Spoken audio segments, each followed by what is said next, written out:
प्रधानमंत्री नेतन्याहू ने दो टूक कह दिया है कि अगर ईरान के परमाणु अड्डों और मिसाइलों बंकरों को तबाह नहीं किया गया तो ईरान पर इजराइल बिना अमेरिका की मदद के ही हमला कर देगा। लेकिन सवाल ये खड़ा होता है कि ईरान अमेरिका के सामने झुकने को रत्ती भर तैयार नहीं है। वो ईरान क्या इजराइल के हमले करने पर शांत बैठेगा?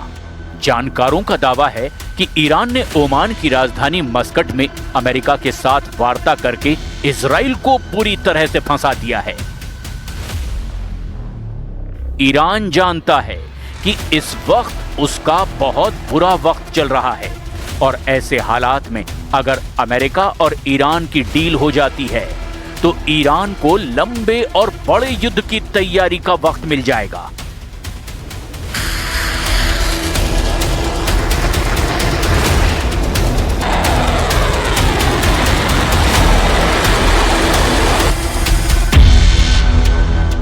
वहीं इजराइल का मानना है कि ईरान में हुए हिंसक प्रदर्शन के बाद से ही ईरान बेहद कमजोर है और इसी अफरा तफरी के बीच अगर ईरान के परमाणु अड्डों पर हमला हो जाता है तो ईरान की परमाणु और मिसाइल क्षमता पूरी तरह से तबाह हो जाएंगी। इसी को लेकर अब इजराइल के पीएम नेतन्याहू ने अमेरिका पर भड़कते हुए साफ कह दिया है कि इजराइल ईरान पर कभी भी हमला कर सकता है।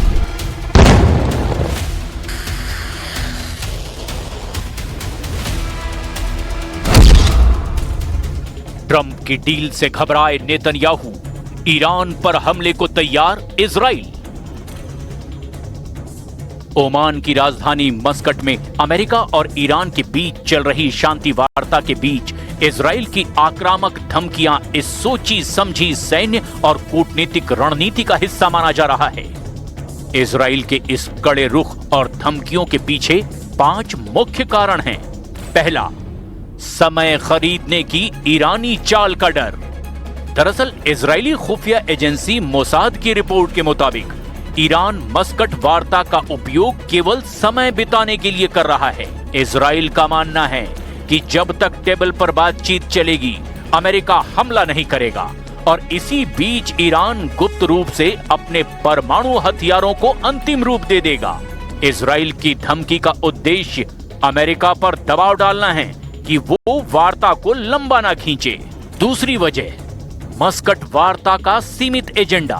दरअसल मस्कट में हो रही बातचीत मुख्य रूप से केवल परमाणु कार्यक्रम पर केंद्रित है। इजराइल इससे बेहद नाराज है क्योंकि वो चाहता है कि ईरान के बैलिस्टिक मिसाइल कार्यक्रम पर भी प्रतिबंध लगे। इजराइल चाहता है कि ईरान के द्वारा समर्थित प्रॉक्सी समूहों जैसे हिजबुल्ला, हूथी को भी मिलने वाली मदद पूरी तरह से बंद हो जाए। नेतन्याहू का तर्क है कि अधूरी डील इजराइल की सुरक्षा के लिए परमाणु बम से ज्यादा खतरनाक है। तीसरी वजह, 2013 की सीक्रेट डील की यादें। दरअसल मस्कट वही जगह है जहां 2013 में ओबामा प्रशासन ने इजराइल को अंधेरे में रखकर ईरान के साथ गुप्त बातचीत शुरू की थी।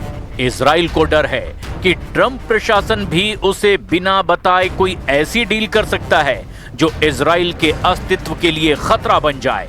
अकेले हमला करने की धमकी देकर इजराइल अमेरिका को ये संदेश दे रहा है कि वो किसी भी समझौते का हिस्सा तभी बनेगा जब उसकी शर्तें मानी जाएंगी। चौथी वजह, बैटलफील्ड पर दबाव बनाए रखना। इजराइल का मानना है कि ईरान केवल तभी झुकता है जब उसे विनाश का डर होता है। जब अमेरिका बातचीत कर रहा है तब इजराइल की धमकियां ईरान पर एक मनोवैज्ञानिक दबाव बनाए रखती हैं। नेतन्याहू का बयान एक बैड कॉप की भूमिका निभाने जैसा है ताकि ईरान को लगे कि अगर अमेरिका से समझौता नहीं हुआ तो इजराइल हमला कर देगा। 5वीं बड़ी वजह, ईरान की बढ़ती मिसाइल क्षमता। दरअसल ताजा खबरों के मुताबिक जून 2025 के हमलों के बाद ईरान ने अपनी मिसाइल उत्पादन क्षमता 300 मिसाइल प्रति माह तक बढ़ा ली है। इजराइल जानता है कि अगर अभी ईरान के इस ढांचे को तबाह नहीं किया गया तो भविष्य में उसका एयर डिफेंस सिस्टम जैसे आयरन डोम और एरो इतनी बड़ी संख्या में मिसाइलों को रोक नहीं पाएगा।